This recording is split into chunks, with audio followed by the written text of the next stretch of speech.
So what we're going to do is we're going to look at solutions as an entity in our balanced chemical equations, and more importantly, in stoichiometry.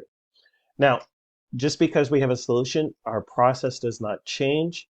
And this is why molar concentrations is the concentration of interest, because our molar concentration tells us our moles per liter. Okay, but regardless of the fact, if a solution, for example, A, is a solution here denoted by aqueous, is present in our balanced equation, our process is still the same. I still have to convert my amount into moles. So in this case, I'd have to convert the volume of the solution into moles of solute.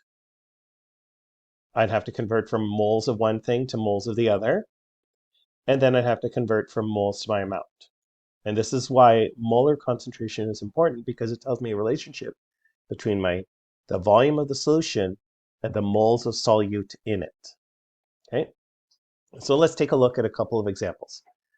So here we have sulfuric acid reacting with sodium carbonate, and we're asked how much CO2 can be produced. And we're only given the amount of one of our reactants. So we've approached this question just like we did our other questions, where the first thing we need to do is we need our balanced chemical equation. Once we have our balanced chemical equation, just like we did before, identify our givens. So here we're told our volume of our solution, and we want to know our mass of CO2. We're told the concentration of the solution, and molar mass is always obtained from the periodic table. Now, although this part is not part of our process, what we normally do, we're going to take a little just look at our thought process. We have to go from the volume of our acid to our moles of our acid, and then we can go from our moles of our acid to our moles of CO2, and then from moles of CO2 to the mass of CO2. Now, since concentration is equal to moles over volume, our moles would be equal to our volume times our concentration. And so this tells us how I can get into moles from my volume, where I just take my volume of my solution and multiply by its concentration. That'll give me my moles of solute. Then I can apply my mole ratio, and then I can multiply by the molar mass. So this gives us our information for the third thing we need, which is our equation. Okay, so my mass of CO2 is equal to the volume times the concentration of the solution. That gives me moles of H2SO4 multiplied by my mole ratio. Gives me moles of CO2 multiplied by the molar mass of CO2. Okay. So now what we'll do is we'll just can sub our values in.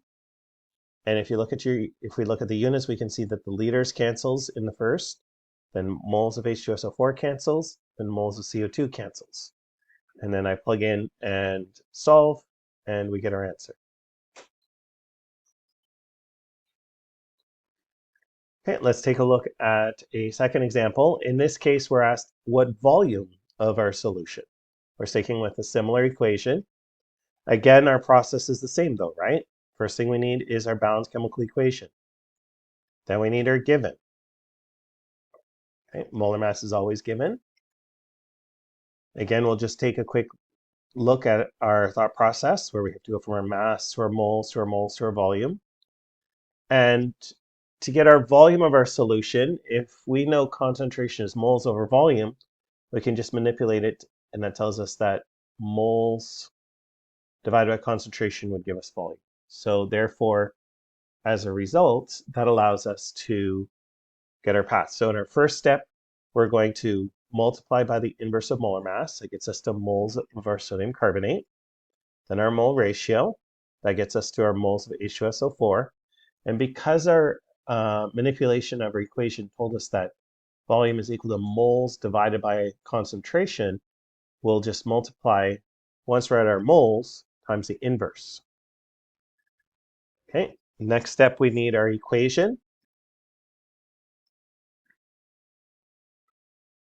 Okay, and then once we have our equation, we can substitute in, and we can see if we look at the units that the only unit we'll be left with in this calculation is liters, and then we can solve.